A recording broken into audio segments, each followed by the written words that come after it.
je salue toute la presse. Donc, par rapport à votre question, cette année, contrairement aux 2 ou 3 années précédentes, nous célébrons le 63e anniversaire de notre accession à la souveraineté internationale sous le grand format. Le grand format qui veut dire c'est une fête de toute la nation où il y aura une célébration sur l'ensemble du territoire. Au niveau de la zone militaire numéro 7, ça concernera aussi bien la région de Thiès, la région de Diourbel. Donc, et ça sera sous le grand format. Ça veut dire qu'il y aura un défilé civil qui concernera les écoles, les élèves. Ça concernera les associations de jeunesse, les mouvements de jeunesse, mais aussi un défilé militaire à pied et à motorisé. Donc c'est un défilé vraiment comme on avait l'habitude avant Covid de célébrer. C'est toute la nation qui célèbre cette fête. Et côté disposition, qu'est-ce qui est prévu, le nombre de défilants, et voilà. Bon, donc par rapport aux participants, je pourrais dire que pour la région de Thiès, on célèbre aussi bien au niveau de la ville de Thiès que dans les départements Tivaouane et Mbour. Donc pour Thiès, plus précisément, on aura 6 écoles de la petite enfance. Nous aurons 17 écoles primaires et collèges. Nous aurons 12 des lycées et de l'enseignement supérieur, sans compter les anciens combattants et les formations paramilitaires, militaires et paramilitaires. Donc si on raisonne en termes d'effectifs, nous serons 2040 environ, 2039-40. Voilà, donc qui participeront effectivement au défilé de Thiès. Voilà, en termes d'effectifs. Il y aura aussi un défilé motorisé où il y aura des moyens militaires, des moyens de la gendarmerie et certaines forces de défense et sécurité.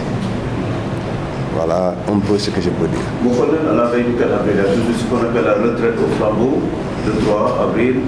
Et l'autre aspect par rapport au thème de cette année, force de défense et de sécurité et préservation des ressources naturelles. Alors, qu'est-ce qu'on peut retenir à ce niveau?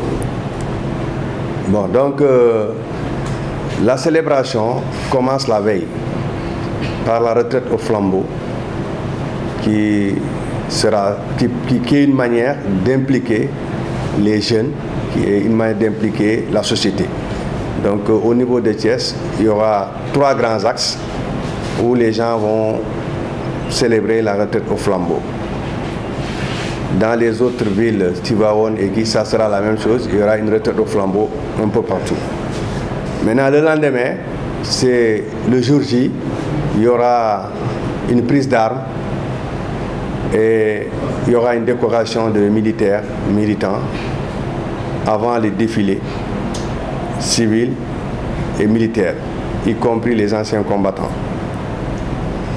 Puis on va terminer par un défilé motorisé. Donc le thème de cette année, c'est effectivement force de défense et sécurité et la préservation des ressources naturelles. Comme vous le savez, Dieu nous a donné beaucoup de choses.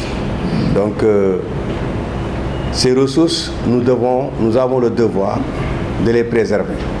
Ce n'est pas simplement les forces de défense et sécurité, mais je vais me focaliser sur les forces de défense et sécurité. Donc l'ensemble des corps habillés participent à leur manière à cette préservation des ressources naturelles. Donc il s'agit de protéger, de mettre à la disposition des citoyens les ressources offertes dans la nature par Dieu. Il s'agit de l'eau, il s'agit des phosphates, il s'agit de l'or, il s'agit de tout ce que, aussi bien dans l'eau que sous terre, qui appartient effectivement à la nation. Donc nous contribuons plusieurs manières. Chaque armée, si nous prenons l'armée de terre a le devoir de protéger aussi bien les citoyens, mais aussi l'ensemble des ressources qui sont sur le territoire national. C'est pourquoi nous sommes constitués en dispositif qui encercle tout le territoire. Et ça permet de préserver, par exemple, nos forêts. Comme vous avez vu, il y a une exploitation abusive des forêts en zone sud. Il y a une exploitation clandestine de l'or au niveau de la zone 4, c'est-à-dire vers Tamba et Kédougou. Donc au niveau de la mer, la marine nationale joue un rôle important parce qu'elle surveille nos eaux territoriales, nos eaux, la zone économique exclusive, Donc à travers les bateaux clandestins de pêche qui spolient nos ressources, l'armée de l'air également contribue en faisant interception des bateaux ou interception des éléments à travers le renseignement qu'ils donnent aussi aux autres forces pour qu'on puisse agir à temps et empêcher les gens qui détruisent nos ressources. Il y a aussi la gendarmerie, si je parle de forces de défense, il y a les armées, il y a les eaux et forêts, il y a la douane, il y a la gendarmerie. Donc chacun à son niveau contribue à cela. C'est un peu ça le thème de cette année. Et surtout dans la perspective où notre pays va être un producteur de gaz et un producteur de pétrole. Donc je crois que le thème est pertinent parce que nous allons vers des enjeux assez costauds. Voilà. Qui parle de fête, parle de préparation également. Est-ce que, on peut dire, tout est fin prêt pour une belle fête comme d'habitude le 4 avril? Et quel est l'appel que vous faites à l'endroit des populations civiles? Bon, effectivement, nous avons pris très tôt nos devants en essayant de mobiliser la jeunesse, en essayant de travailler avec les écoles. Donc les réunions sont tenues ici.